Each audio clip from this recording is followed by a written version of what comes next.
एक बार घोड़ों का रेस हो रहा था। सभी गांव में घोड़े पाले जाते थे, तो एक साल में एक बार घोड़ों का रेस होता था। तो महाराज प्रतियोगिता में सभी घोड़ों को बुलाया गया। हर गांव से एक मुखिया वो अपने घोड़ा को लेके जाए, रेस में पहुंचाए और दौड़ शुरू हो रेस। तो एक बार एक मुखिया का घोड़ा जो है वो खत्म हो गया। अब उसके गांव में केवल गधा बचा। तो अब रेस आई तो उसने कहा कि घोड़े तो खत्म हो गए, अब कौन दौड़ेगा। तो सबने कहा कि हम अपने गधा को रेस में ले जाएंगे। अब सब बोले कि गधा रेस में, घोड़ों के सामने वो सब 2-2 लाख के घोड़े, ये गधा क्या करेगा। तो सबने कहा नहीं नहीं, हमारा गधा दौड़ेगा। अब महाराज गधे को सुबह शाम जाकर के 8 टाइम 4-4 घंटे पे बोले कि तू दौड़ सकता है, तू करेगा, तू कर सकता है, तू दौड़ेगा, तू दौड़ेगा। सुबह शाम 15 दिन से कान में सुनते सुनते सुनते सुनते गधा अपने आप को घोड़ा समझने लगा। नहीं, बोले मैं दौड़ेगा, मैं जाएगा, कुछ भी हो जाए लेकिन मैं जाएगा। अब वो घोड़ा के रेस में पहुंचा गधा। इतना पेट्रोल इसके अंदर सबने भर दिया कि वो पहुंच गया। और जैसे ही सीटी बजी, ये गधा ऐसा दौड़ा कि महाराज 5 राउंड लगा दिया, जीत गया। उसके बाद दौड़ता रहा। हाँ, तो अगर हनुमान जी के तरीके से बल याद हो जाए तो हर आदमी हर कुछ कर सकता है। आपन तेज समारो आपे, तब तीनों लोग हाकते कांपे।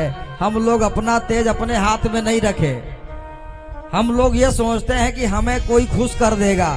अगर कोई आपकी बड़ाई कर दे तो एकदम लड्डू हो जाते कि वाह भाई हमारी प्रशंसा हो रही, और कोई बुराई कर दे तो एकदम मुंह फूल जाता कि हमारी बुराई कर रहे हैं, है ना। तो अपनी खुशी हम लोग दूसरे के हाथ में दे दिए हैं। अपनी खुशी छीनने के लिए आपको क्या करना पड़ेगा? मौन रहना पड़ेगा, शांत। जब आप शांत हो जाएंगे तो आप स्वयं शीतल होंगे और दूसरों को भी शीतल करेंगे।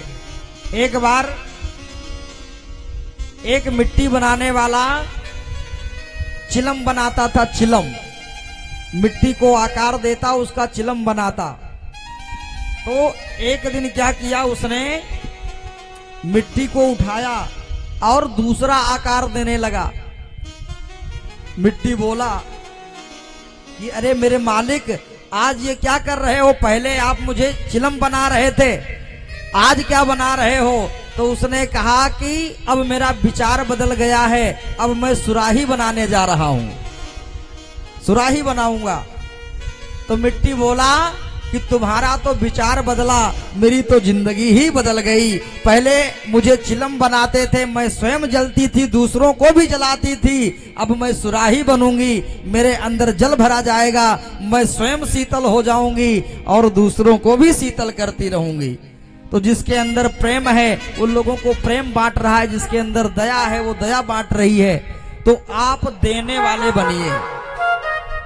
जब आप देने वाले होते हैं, अपने अंदर ये विचारधारा डालते हैं कि हम देने लायक हैं, हम सबको देंगे, हम ये देंगे, हम वो देंगे, तो भगवान फिर आपको देने लायक बना देता है कि तुम बेटा देते ही रहो जीवन भर। और जो लेने के चक्कर में रहते हैं, कुछ लोग भगवान के मंदिर जाते हैं केवल मांगने, हाँ, और बड़े नियम संयम से जाएंगे, 3 बार आचमनी करेंगे, भगवान के सामने पहुंचेंगे, 5 रुपए का प्रसाद चढ़ाएंगे, 50 लाख की लिस्ट पकड़ाएंगे। हाँ, तो भगवान समझते हैं कि तुम मांगने आए हो, यहां भक्ति दिखाने नहीं आए, भक्ति करने नहीं आए, भगवान से फॉर्च्यूनर मांगने गए हैं वहां। हाँ, और प्रसाद कुछ लोग पहले चढ़ाते हैं, कुछ लोग कहते हैं पूरा करो तब बाद में, अभी नहीं। ऐसे ही एक कंजूस सेठ था, वो महाराज एक दिन मार्केट में निकला नारियल पानी के लिए। इस समय गर्मी का मौसम है, नारियल पानी पिएंगे तो किडनी अच्छी रहेगी। मार्केट में पहुंचा तो बगल में बाजार था, बोला कितने का दिया? तो बोला 70 रुपए का। तो कहा 70 तो बड़ा महंगा है, हमारे यहाँ चिन्हट में तो 40 रुपए में मिल जाता। तो वो बोला चिन्हट ही चले जाओ, यहाँ 70 से कम नहीं हो पाएगा। अब वो महाराज 8 किलोमीटर चल के आ गए चिन्हट। यहाँ पूछे कितने का, तो बोला 50 का। तो बोले कि सीतापुर में तो 30 रुपए का मिलता है, तो कहीं वहीं चले जाओ। अब ये ऐसे करते करते महाराज खेत में पहुंच गए जहां पे नारियल लगा था। खरीदे नहीं, एक नारियल लेना है। उससे पूछे कितने का, तो बोला 20 रुपए का। तो बोले 20 रुपए, खेत तक आए हैं तब 20 रुपए देंगे? तो उसने कहा 10 रुपए दे दो, लेकिन तोड़ना पड़ेगा चढ़ के, हम लोग 10 रुपए तोड़ा ही देते हैं। तो बोला कोई बात नहीं, चढ़ जाऊंगा। अब पेड़ पे चढ़ गया, नारियल तोड़ के नीचे जब गिराया तो उसने नीचे देखा, और जैसे नीचे देखा बस डर गया। अब सोचे कि हम उतरेंगे कैसे इतने ऊपर से। चढ़ तो गया किसी प्रकार, अब उतर ना पावे, तो भगवान को मनाने लगा, हे ठाकुर जी महाराज, हे करुणानिधि, हे राम जी, हे हनुमान जी, एक बार केवल नीचे उतर जाएं, 100 ब्राह्मण को भोजन कराएंगे। हाँ, मानना प्रारंभ किया। भगवान ने थोड़ा हिम्मत दिया, थोड़ा नीचे उतरा किसी प्रकार से। अब जब नीचे उतरा, थोड़ा सा नीचे आ गया, तो कहा हमने गलती में 100 बोल गए थे। 100 तो नहीं, लेकिन 80 तो पक्का कराएंगे, 80 से कम नहीं होगा। फिर और नीचे आया थोड़ा, जब आधे पे आ गया तो कहा महाराज हमारी जबान थोड़ा, अब 80 नहीं लेकिन 50 तो पक्का है। ऐसे करते करते और नीचे आए, तब बोला 40, और नीचे आया तब बोला 30, और नीचे आया तब बोला 20, फिर नीचे गया बोला 10, और जब थोड़ा रह गया तब वहां से कूद लिया और पांव पकड़ा, कहा अब 100 में दो जीरो कम कर दो। एक ब्राह्मण को भोजन कराऊंगा। अब ये इतना कंजूस महाराज दूसरे दिन ब्राह्मण को ढूंढने निकला कि कोई ऐसा ब्राह्मण मिल जाए जो कम खाता हो, है ना। तो बगल में ब्राह्मणों की कॉलोनी थी, उसमें गया, सबका बेल बजाए, पंडित जी निकले, बोले कि निमंत्रण में चलना है पंडित जी। तो पंडित जी कहे चल देंगे भाई, कहाँ चलना है, तो घर का नंबर बताए, फिर पूछे कितना खाते हो। तो सब कहें कि हम 4 पूड़ी खा लेते हैं, कोई कहे हम 8 पूड़ी खाते हैं, थोड़ा खीर भी ले लेते हैं, चावल भी ले लेते हैं, दाल भी ले लेते हैं। तो ये कहे नहीं नहीं, इतना नहीं खिलाना है, फिर आगे बढ़ जाए। अब ये सोचे कि कोई ऐसा ब्राह्मण मिल जाए जो केवल सूंघता हो, हाँ, भोजन पाता ना हो, केवल सूंघ ले। अब ऐसा ब्राह्मण कौन भैया, सब बताएं। कोई कहे हम 2 पूड़ी खाते हैं, लेकिन अब 2 से नीचे कोई ना आवे। तो ये निराश होके वापस चला आया, किसी को निमंत्रण पे नहीं बोला। अब भगवान बड़े कौतुकी, भगवान सोचे ऐसा कंजूस आदमी। अब वो स्वयं भगवान ब्राह्मण का रूप बनाए और रास्ते में आ गए, खड़े हो गए। अब ब्राह्मण को देखा, तुरंत गया, पंडित जी को प्रणाम किया, पंडित जी ने आशीर्वाद दिया, कहा हाँ भाई कहाँ घूम रहे। तो पंडित जी बोले हम ऐसे ही घूमते रहते हैं, हम संत शिरोमण आदमी ऐसे चलते रहते। तो कहा कि निमंत्रण पे चलोगे? तो पंडित जी ने कहा हाँ जरूर चलेंगे, कहाँ चलना है? तो पूछा कि कितना खाते हो? भगवान ने कहा हम भोजन पाते हैं ही नहीं, हम केवल सूंघते हैं, हम नहीं खाते। अब ये समझ गया कि ये अपना वाला आदमी है, तुरंत काट दिया, कहा जाइए 251 नंबर में पहुंचिए, हमारी धर्म पत्नी है, और जा करके वहां निमंत्रण पाइए। और सेठ को कहीं जाना था अलग। अब ब्राह्मण देवता घर पे आ गए, सेठानी भक्त थी, वो तुरंत स्वागत किया पंडा महाराज का, और सुंदर दिव्य आसन लगाया, दाल चावल रोटी सब्जी और अचार घी सब निकाल के, और पूरी थाली सजाई। भगवान ने छक के पाया, पूरा भोजन किया। सेठानी बगल में सुनार की दुकान थी, दौड़ के गई, एक सोने की गाय खरीद लेके आई, और उसके ऊपर से मिट्टी का लेप लगा दिया कि ऊपर से दिखे कि मिट्टी है। और कहा पंडा महाराज भोजन किए हो तो कम से कम ये हमारा संकल्प ही पढ़ दो। तुरंत अक्षत पुष्प लेके आई, पंडित जी ने संकल्प पढ़ा, और वो गाय दान दे दिया स्वयं भगवान को, परमात्मा को। इतने में सेठ जी आ गए। अब जब सेठ जी आए तो सेठ जी ने कहा कि भोजन कराया? कहा कहाँ कराया, वो देखो पूरी थाली रखी है, ये तो भोजन करता है नहीं, केवल सूंघा है बस। वो और प्रसन्न हुआ, सेठानी बोली कि इतना सीधा है कि हमने मिट्टी की गाय बना के उसे दी, वो भी संकल्प पढ़ दिया, वो भी दान में ले लिया। तो सेठ बोला मिट्टी की गाय ये भी दान हो सकती है? तो बोला हाँ मिट्टी की गाय हमने दिया है, देखो ले लिया। तो सेठ बोला कि इसमें तो पैसा लगेगा नहीं, तो कहा कि एक हमारे लिए भी बनाओ। अब मिट्टी रखा था, तुरंत सेठानी ने एक मिट्टी की गाय बना के सेठ के हाथ में पकड़ा दिया। अब सेठ जी बोले कि पंडित जी ये भी हमारा दान थोड़ा स्वीकार करिए। पंडित जी बोले कि लाइए दीजिए, वो भी संकल्प पढ़ दिया। अब दोनों मिट्टी की गाय को दान किया। भगवान वहां से अंतर ध्यान हो गए, सबको आशीर्वाद देके। और जब महाराज धीरे धीरे वृद्धावस्था आई, समय पूरा हुआ, दोनों सेठ सेठानी एक साथ में शरीर को छोड़े और जब बैतरणी नदी पहुंचे, दोनों की आत्मा, तो उसने ध्यान किया कि हमने अगर कुछ दान किया हो तो हमारे सामने आकर के गाय खड़ी हो जाए। अब उसकी सोने की गाय चमचमाती हुई मर्सिडीज की तरीके से आके खड़ी हो गई। अब सेठ ने भी याद किया कि हमने भी अगर कुछ दान किया हो तो हमारी भी गाय आ जाए। अब उसकी मिट्टी की गाय, अब उसकी आधी जो पूंछ है वो टूटी हुई है, क्योंकि बनाते समय आधी पूंछ टूटी थी। अब वो पूंछ टूटी, अब ये सोचे कि अब गाय तो आई है, पूंछ तो पकड़ना ही है। दोनों की गाय आके खड़ी हुई, दोनों ने पूंछ पकड़ा और जैसे ही बैतरणी में दोनों गाय चली, अब आगे 2-4-5 किलोमीटर आगे जाके जो मिट्टी वाली गाय थी उसकी पूंछ टूट गई। अब सेठ जी उसी में डूबने लगे। अब सेठ जी बोले बचाओ बचाओ बचाओ। उसने कहा यहाँ कोई नहीं बचाएगा, अब यहाँ सब रिश्ता नाता खत्म, ये सब वहीं तक था। सेठानी पार हो गई, सेठ जी उसी बैतरणी में डूबने लगे।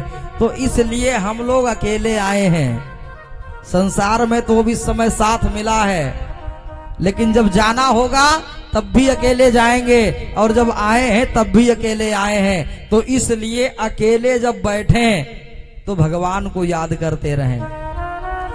परिवार के साथ, समाज के साथ जब बैठें तो संकीर्तन करते रहें, भगवान का नाम लेते रहें। और कभी कदार साल में एक बार यदि कोई संत आ जाए, अतिथि आ जाए, वो आपको भगवान की कथा सुनाना चाहे तो बड़े भाव से उसे ऊपर बिठा के अपने नीचे बैठ के भगवान की कथा को सुना जाए। राम ही सुमरिय गाई राम ही संतत सुनिय राम गुण ग्राम ही। कलयुग में अगर 3 काम अपना लिया गया तो इसी गृहस्थ जीवन में, इसी शरीर में मोक्ष की प्राप्ति हो जाएगी, आपका कल्याण हो जाएगा और आवागमन से मुक्ति मिल जाएगी। बैकुंठ में जाकर के केवल सीताराम करना है। बोलिए वृंदावन बिहारी लाल की। आज सुंदर रास भगवान ने रचाया। सुखदेव जी कहते हैं आगे की कथा में भगवान कंस का मर्दन करते हैं, कंस को मारा है। परीक्षित जी बोले महाराज कंस इतना ताकतवर था तो भगवान कैसे जाकर के मारे? तो सुखदेव जी कहते हैं एक दिन नारद जी बीड़ा बजाते हुए मथुरा को पहुंचे। नारद जी का स्वभाव बड़ा प्यारा है कि श्रीमन नारायण नारायण नारायण श्रीमन नारायण श्रीमन नारायण लक्ष्मी नारायण नारायण नारायण लक्ष्मी नारायण सत्य नारायण नारायण नारायण सत्य नारायण नारायण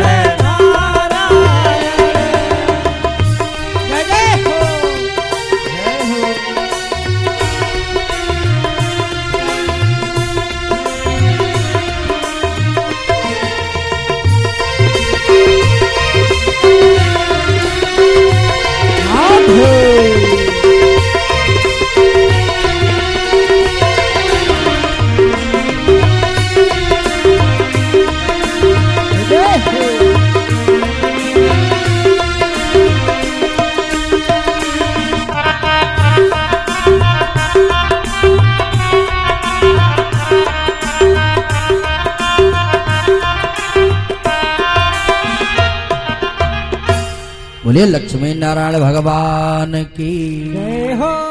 आज नारद जी आए तो कंस जाकर के गेट पे ही नारद जी के चरणों में लौट गया और नारद जी को प्रणाम किया।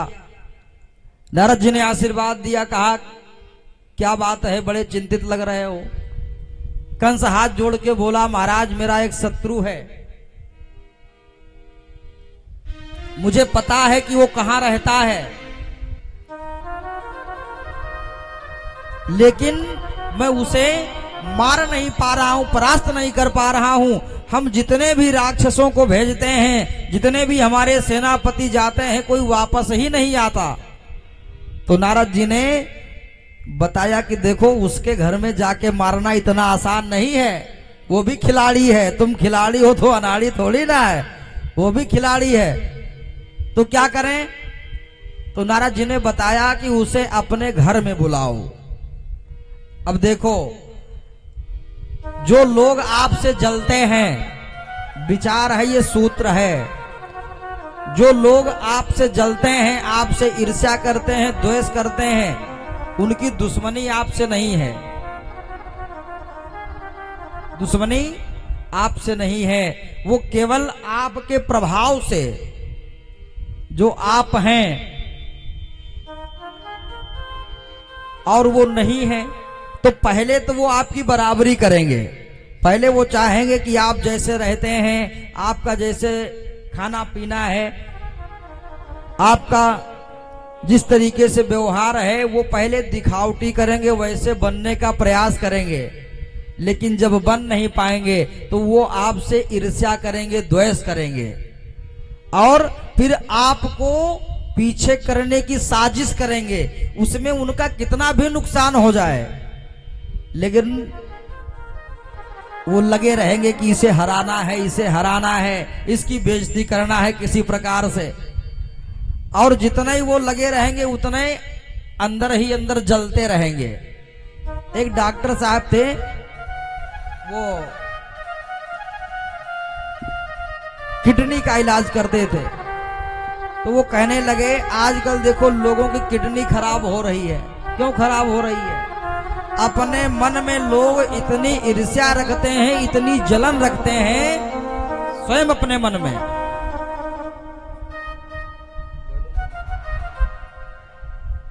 अच्छा देखो, अगर हम किसी के प्रति जल रहे हैं, किसी को देख के जल रहे हैं, तो ये जलन उसके शरीर में तो हो नहीं रही। जलन किसके शरीर में हो रही? हमारे शरीर में। और जब ज्यादा कोई जलता रहता है, जलता रहता है, जलता रहता है, तो धीरे धीरे वो जलते जलते उसके पुर्जे खराब हो जाते हैं। अब जलन तो आप दूसरे के लिए कर रहे हैं, लेकिन इंद्रियां आपकी खराब हो रही हैं और धीरे धीरे बीमारी आपको आ जाएगा, डिप्रेशन आ जाएगा, आपको नींद नहीं आएगी, बीपी हो जाएगा, शुगर हो जाएगा, धीरे धीरे थायराइड हो जाएगा। केवल एक विचार से बीमारी, आजकल देखो कितनी बीमारियां हैं, अच्छे अच्छे छोटे छोटे बच्चे देखो बीमार हो रहे हैं। विचार बदलना है। अगर कोई आपके बारे में बुरा सोच रहा है तो सोचने दो। इस भारत में 140 करोड़ लोग हैं, 2-4-5 करोड़ तो घुसपैठिया थे केवल भारत देश में, अगर उनको जोड़ दो तो 145 करोड़। अब अगर इसमें 1 करोड़ लोग आपकी बुराई न करें, कम से कम 1 करोड़ होने चाहिए जो सुबह शाम आपकी केवल बुराई करें। अगर 1 लाख आपके दुश्मन नहीं है तो समझ लो हमने भी ज्यादा कुछ काम नहीं किया है। कम से कम 1 लाख दुश्मन बनाओ जो सुबह शाम आपको गाली दे रहे हो पीछे, और खूब जलें। और आप उतने, जितने आपके दुश्मन होंगे उतने ही आप बढ़ते चले जाओगे। लेकिन उनसे लड़ना नहीं है, उनका धन्यवाद देना है कि जय हो, आप हमारे प्रचारक हो, आप प्रचार करते रहो। वो जहां जाएंगे आप ही की बात करेंगे। लेकिन लड़ना नहीं है, मौन रहना है, शांत रहना है, अपने मन को शांति देना है, क्योंकि शांत मन बहुत कुछ कर सकता है, बहुत ऊपर तक जाता है। जीवन मिला है तो एक बार कुछ ना कुछ करके दिखाना है। ये जीवन मिला है तो अपने आप को कमजोर नहीं समझना है। आप सबसे पावरफुल हो, सबसे ताकतवर हो, भगवान ने स्वयं तुमको अपनी ताकत दे करके भेजा है और तुम यहाँ कमजोर हो जाओगे विकारों के चक्कर में। जीवन लड़ाई है, लड़ना पड़ेगा, चाहे हंस के लड़ो या रो के लड़ो। लोग कहते हैं कि हम ये खाते वो खाते, बीमारी आ जाएगी वृद्धावस्था में, 70 साल में उठना बैठना दुश्वार हो जाएगा और प्राण इतनी जल्दी नहीं निकलेंगे, प्राण नहीं निकलेगा अपने मन से। तो इसलिए स्वस्थ रहो, मस्त रहो, दूसरे के लिए मंगल सोचो, सबका कल्याण सोचो, तो आपका मंगल ऐसे ही होता रहेगा। और शरीर को फिट रखो, क्योंकि शरीर अपना सच्चा साथी है। बाकी जितने साथी हैं, जब मुसीबत आएगी सब साथ छोड़ देंगे, लेकिन शरीर आपके साथ रहेगा हमेशा। तो इसलिए सच्चा मित्र अपने शरीर को मानो और शरीर को फिट रखो। आजकल हम लोग आत्मघात करते हैं अपने साथ। आत्मघात सुने हैं? अपने ही आत्मा के साथ घात करना आत्मघात बोलते हैं। ये हमारे गुर्दे हैं 1.5 किलो के, है ना। हम लोग रात में दाल चावल 4 रोटी सब्जी ऊपर से अचार 1 गिलास दूध पूरा पेट में खा के एकदम फुल होके सोते हैं। अब आप तो सो गए, लेकिन ये मशीनें काम कर रही हैं। ये सुबह 5 बजे तक उस खाने को पचाती हैं। अब सुबह 7 बजे जगे और स्नान ध्यान किया, फ्रेश हुए। अब ये गुर्दा बोला कि आई एम रेडी, और जैसे ये गुर्दा रेडी या उठा के 1 गिलासा चाय डाल दिया गरम गरम। अब बताइए, सुबह कोई फूल खिले और उसके ऊपर ले जाके गर्म पानी ही 2 दिन डालिए, देखिए वो फूल मुरझा जाएगा। और ये आपका गुर्दा है, अपना गुर्दा, ये जीवन भर आपके साथ रहेगा, दूसरा कोई देगा नहीं। और देगा भी 5 करोड़ लगेगा। लोग कहते हैं हम गरीब हैं, अगर अपने पुर्जे जोड़ लो तो कम से कम 100 करोड़ के तो पुर्जे लगे हैं अंदर। अब ये हम लोगों को नहीं पता, जो बीमार हैं उन्हें पता है। क्योंकि कोई चीज यदि फ्री में मिल जाए तो उसकी कोई कदर नहीं होती। जो चीज हम लोग पैसे से खरीदते हैं उसकी कदर करते हैं। हम लोग एक गाड़ी लेंगे 8 लाख की, तो तीसरे दिन पक्का लेकर के पाइप उसे धुलेंगे, शैम्पू लगाएंगे, खूब रगड़ेंगे, नहलाएंगे, धुलाएंगे। लेकिन जो ये गाड़ी है उसकी सर्विसिंग होती है, इसकी कभी सर्विसिंग होती है? सब लोग केवल खाते हैं। अमेरिका में क्या है, अमेरिका में लोग आज कुछ काम किए तो शाम को बैठ के डिस्कस करेंगे कि जो है हमें कल क्या करना है। और हमारे भारत में रात में खाएंगे और पूछेंगे सुबह नाश्ते में क्या बनेगा जी, सुबह नाश्ते में क्या होगा। रात में खाए, अभी वो पचा नहीं है, लेकिन सुबह की तैयारी खाने की फिर है। कुछ लोग होते हैं जो जीने के लिए खाते हैं और कुछ लोग हैं जो खाने के लिए जीते हैं।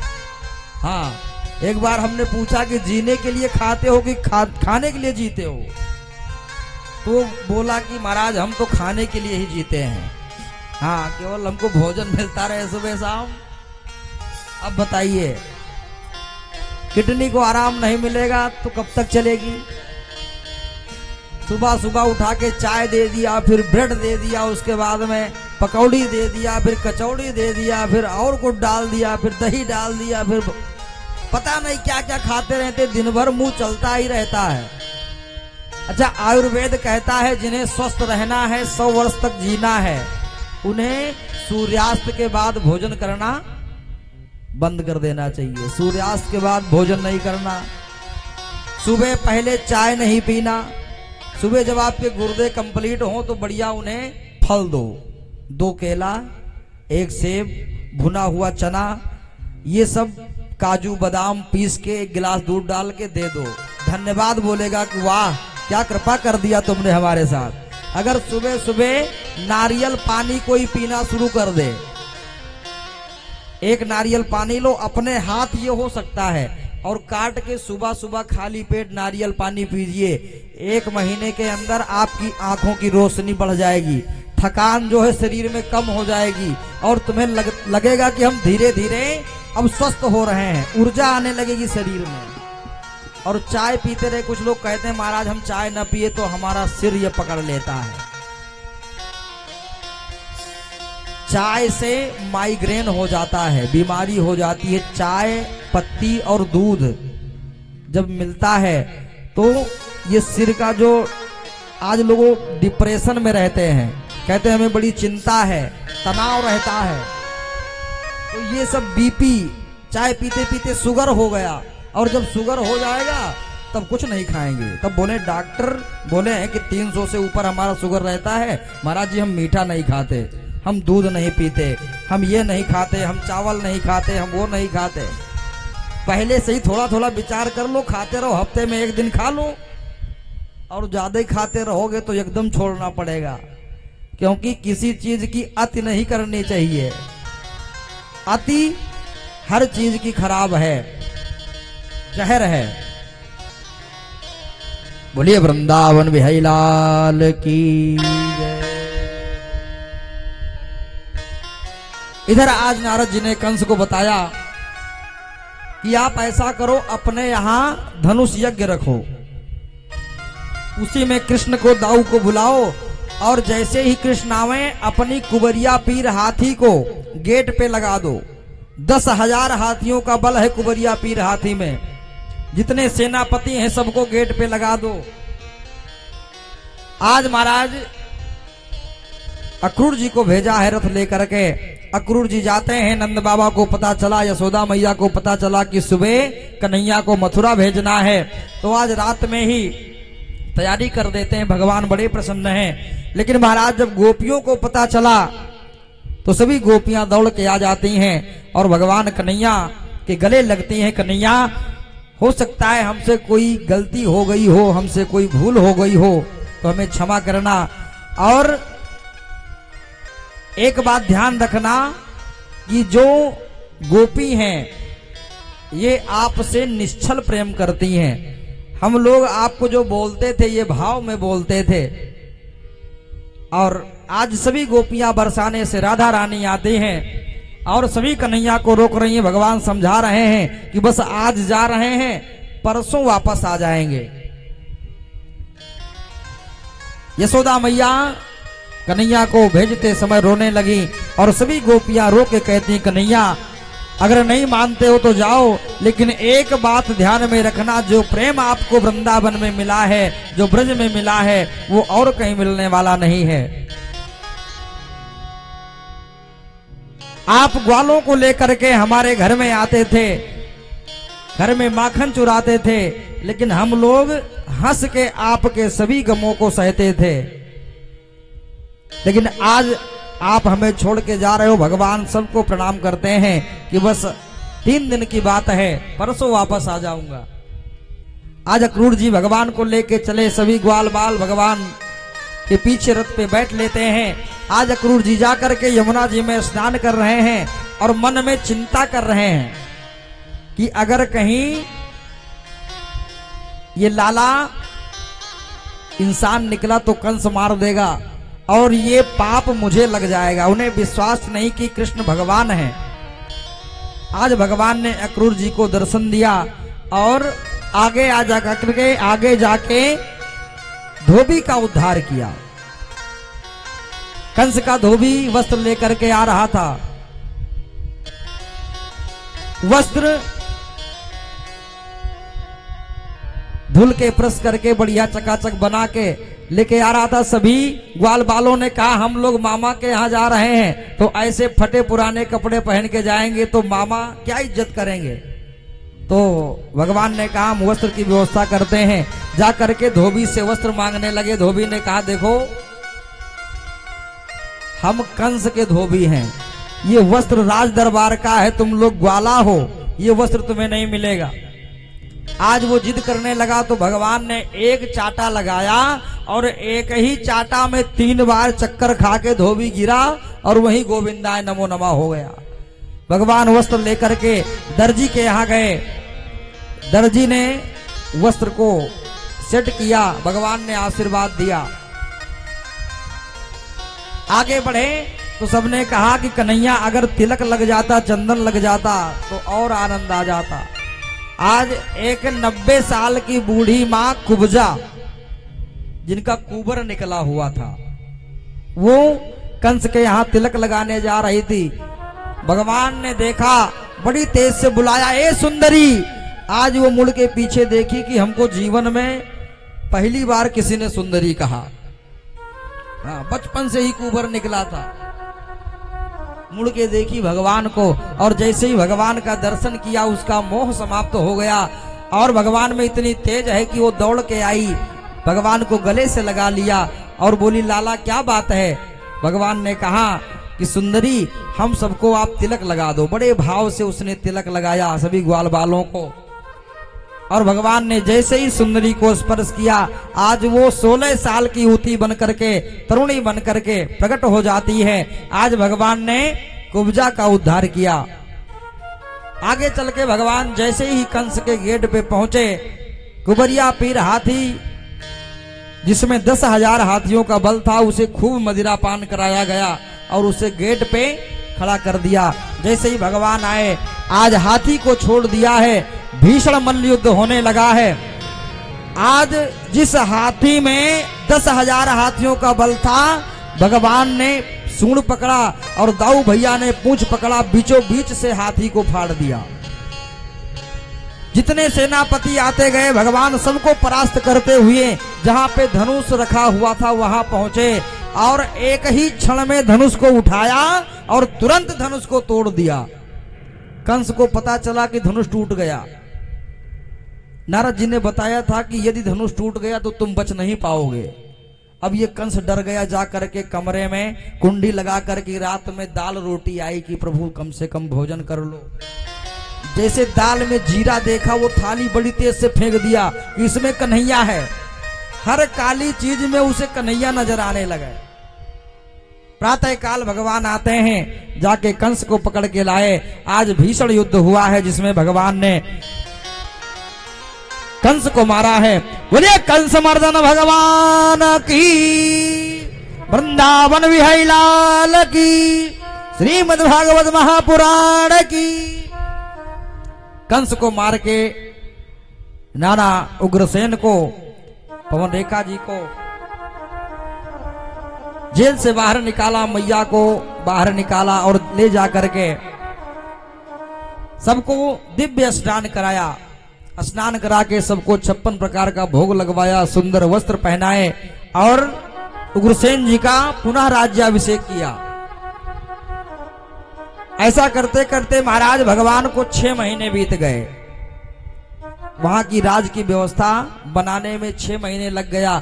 इधर भगवान वृंदावन से जिस दिन से आए हैं, सभी ग्वाल बाल प्रातः काल 9 बजे उसी रोड पे आ जाते हैं और दिन भर वहीं गैया चराते और रास्ते की तरफ देखते रहते, मथुरा की तरफ, कि परसों भगवान कह के गए थे आ जाएंगे आ जाएंगे। ऐसे करते करते 6 महीने बीत गए।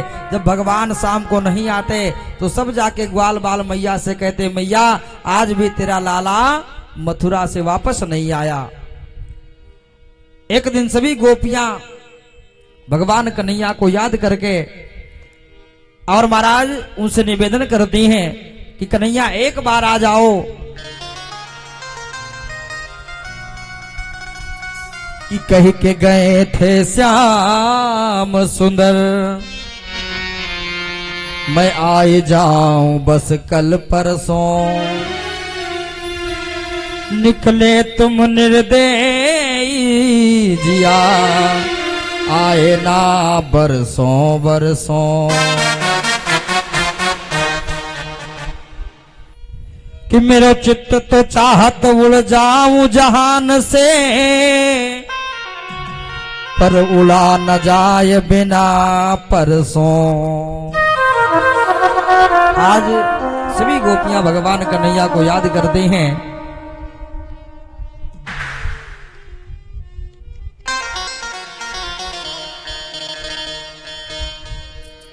कि आंखों में नींद ना, आंखों में नींद ना, दिल को है चैना चैना।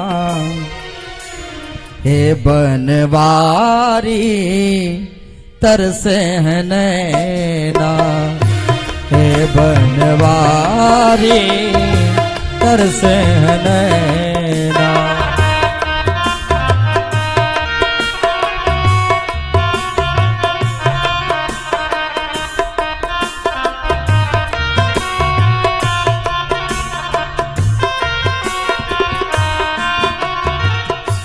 आँखों में नींद ना, आँखों में नींद ना, दिल को है चैना चैना।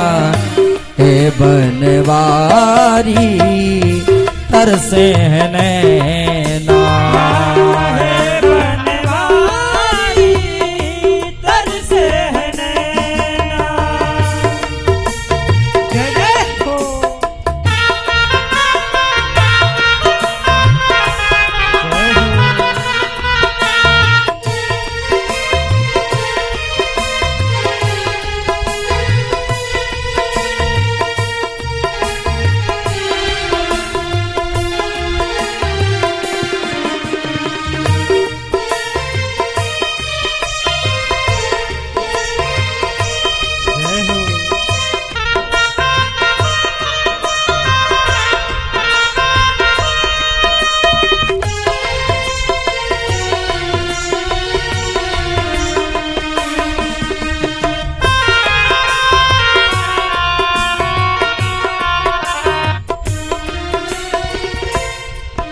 और सभी गोपियां कहते हैं कन्हैया कैसे पता बिनु भेजूं मैं पतिया, तुम जानते हो मन की बतिया, तुम जानते हो मन की बतिया। तुमसे तो कोई बात छुपे न छुपे ना, ए गिरधारी तरसे नैना, हे गिरधारी तरसे हे बनवारी तरसे नैना, हे बनवारी हे गिरधारी तरसे नैना। बोलिए वृंदावन बिहारी लाल की। सुखदेव जी कहते हैं राजन आगे चल के भगवान द्वारिकापुरी का निर्माण करते हैं और वहीं उनके 8 दिव्य विवाह होते हैं। भगवान कि कितनी रानियां हैं? 16,108 रानियां। 16,108 रानी होते हुए भगवान कर्म योगी हैं।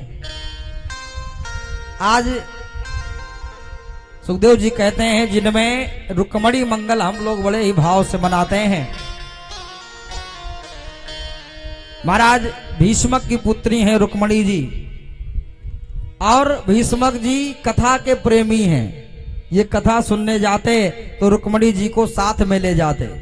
5 वर्ष की अवस्था से ही भगवान की कथा सुन सुन के रुक्मणी लक्ष्मी है। और लक्ष्मी किसकी होती है? नारायण की। लक्ष्मी हमेशा नारायण की रहती है। अगर आपको अस्थाई लक्ष्मी चाहिए तो नारायण की सेवा तो करनी ही पड़ेगी, क्योंकि जिस घर में नारायण होते हैं अस्थाई लक्ष्मी वहीं रहती हैं। आज धीरे धीरे रुक्मणी जी बड़ी हो रही हैं, कथा श्रवण कर रही हैं और कथा सुनते सुनते भगवान कृष्ण से रुक्मणी जी को प्रेम होता है। अभी देखा नहीं है, केवल कथा में भगवान की कथा को सुना है। इधर उनका भाई रुक्मी चाहता है कि मैं अपने बहन का विवाह शिशुपाल के साथ में करूं और भीष्मक जी चाहते हैं कि रुक्मणी का विवाह कृष्ण के साथ में हो। ये रुक्मी जबरन जा करके, घर वालों की इच्छा नहीं है, रुक्मणी जी की इच्छा नहीं है, ये जबरन जाके शिशुपाल के साथ में विवाह तय कर देता है और 3 दिन के बाद में बारात आने वाली है।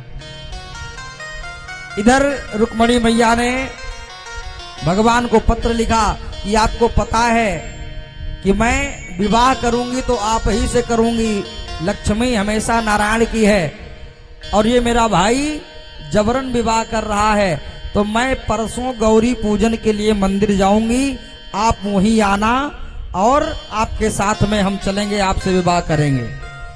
आज ब्राह्मण देवता पत्र लेके जाते हैं, भगवान पत्र को पढ़ते हैं और उसी दिन ब्राह्मण देवता को बिठा के रथ पे आज आ जाते हैं।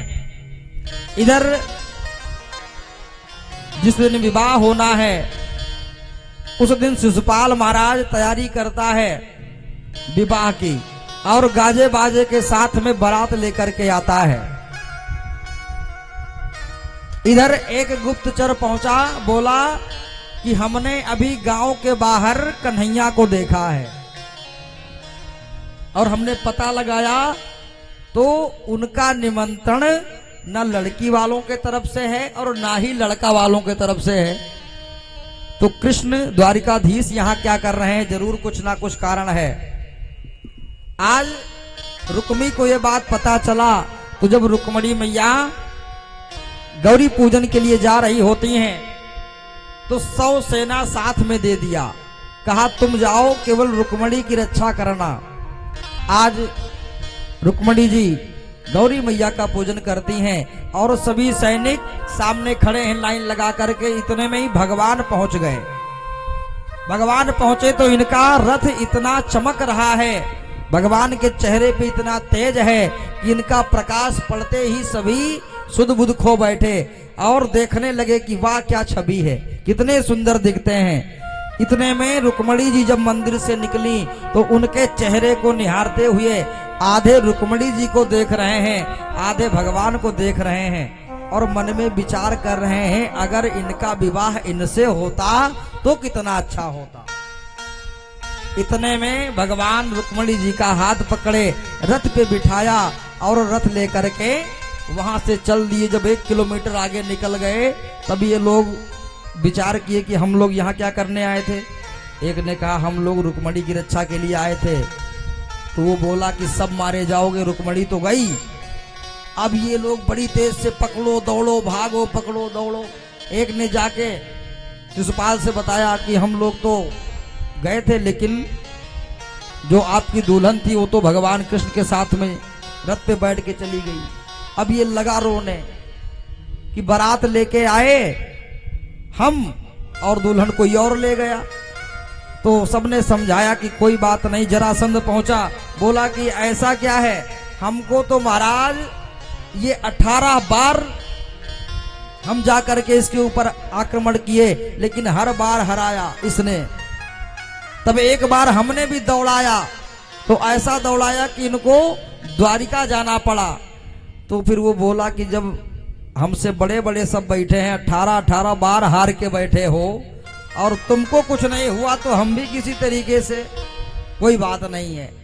आज रुक्मी अपने रथ से पीछा करता है और जब वो बाण चलाने लगा तो भगवान रथ रुक्मणी को पकड़ा दिए। अब देखो इधर रुक्मणी मैया रथ चला रही हैं और भगवान युद्ध कर रहे हैं। तो सुखदेव जी कहते हैं ऐसा प्रतीत हो रहा है कि जैसे भगवान रुक्मणी का हरण नहीं बल्कि रुक्मणी भगवान का हरण करके ले जा रही हूं, क्योंकि जो गाड़ी चला रहा है वही तो हरण कर रहा है। आज घर पहुंचे द्वारिका में और दिव्य विवाह की तैयारी हुई। सभी ब्राह्मण आकर के दिन में, देखिए पहले सनातनियों में दिन में विवाह होता था, रात में विवाह नहीं होता था। ये तो परिस्थिति बदली जब आक्रांताओं का राज हुआ। तो पहले क्या होता था, पहले यदि दिन में विवाह होता था तो 100-200 लोग आकर के वहां दुल्हन को लूट लेते थे, ले जाकर के अपने स्थान पे ले जाते थे। इसलिए लोग चुपके से विवाह करने लगे रात्रि में कि कोई समझ ना पाए, और बड़ी शादी व्यवस्था में विवाह कर लेते थे। ऐसे रात में विवाह होने लगा। लेकिन अब धीरे धीरे समय बदल गया है। हमारे सनातन में बताते हैं कि विवाह जैसा पवित्र कार्य, पहले विवाह होता था तो यज्ञ कुंड बनता था, 2 घंटे तक पति पत्नी से आहुति डलवाई जाती थी, स्वाहा होता था। उसके बाद में उसी का फेरा होता था दिन में 12 बजे।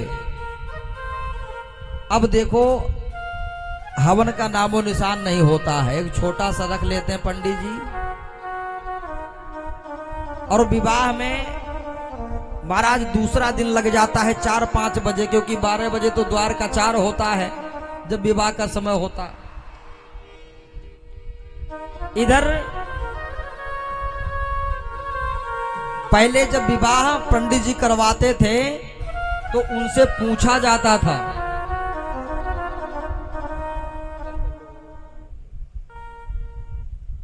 ब्राह्मण से दक्षिणा पूछी जाती थी कि पंडित जी आपको क्या चाहिए। तो पंडित जी के घर में जो कमी होती थी वही वो मांग लेते थे। गाय की कमी हो तो गाय मांग लें, घोड़ा की कमी हो घोड़ा मांग लें, या और कोई वस्तुएं अन्न मांग लें। जो मांगते थे वही मिलता था। धीरे धीरे समय बदला। अब आज की ये व्यवस्था है कि आज पंडित जी विवाह करवाने जाते हैं, अब सब तो उधर द्वार के 4 में मस्त हैं, घर वाले अपनी व्यवस्था में जुटे हैं और वहां पूरी व्यवस्था पंडित जी देख रहे हैं। लेकिन जब सुबह विदाई का समय आता है, अब पंडित जी 15 दिन से लगे हुए हैं, तिलक करवाया, फिर जितने विवाह के 4-5 दिन पहले की सारी व्यवस्था पंडित जी कराए, दौड़ के तेल खुजवाए, 15 दिन से दौड़ रहे हैं। और अगर जो 11,000 5,000 रुपए मांग ले पंडित जी तो सब कहेंगे पंडित जी हमको लूट लो। 50,000 रुपए पे डीजे बजवा रहे हैं जिसका कोई अर्थ नहीं है ना। 21,000 सुबह आते हैं, ताली बजा के लेके चले जाते हैं, उनको दे देंगे। लेकिन 15 दिन से पंडित जी मर रहे हैं, अगर वो 5,000 मांग ले तो कहेंगे हमको लूट लीजिए। ऐसे हमारे गांव में बहुत लोग आचार्यवत करते थे, विवाह करवाते थे, वो बंद कर दिए। हाँ, कह रहे हैं कि बढ़िया 5 गाय रखे हैं 20-20 लीटर दूध देने वाली, 1 कुंटल दूध होता है, 1 कुंटल दूध 7,000 का हो गया। अब ब्राह्मण गाय तो खिला ही सकता है। ब्राह्मण का काम था ज्ञान लेना, ज्ञान देना, दान लेना, दान देना, यज्ञ करना, यज्ञ करवाना। लेकिन जब धीरे धीरे महत्व खत्म हो जाएगा तो सब बिजनेस पे आ जाएंगे। सब काम पैसे के लिए नहीं होता है। आज दिव्य विवाह भगवान का हो रहा है। सभी सखियां रुक्मणी मैया को मेहंदी लगा रही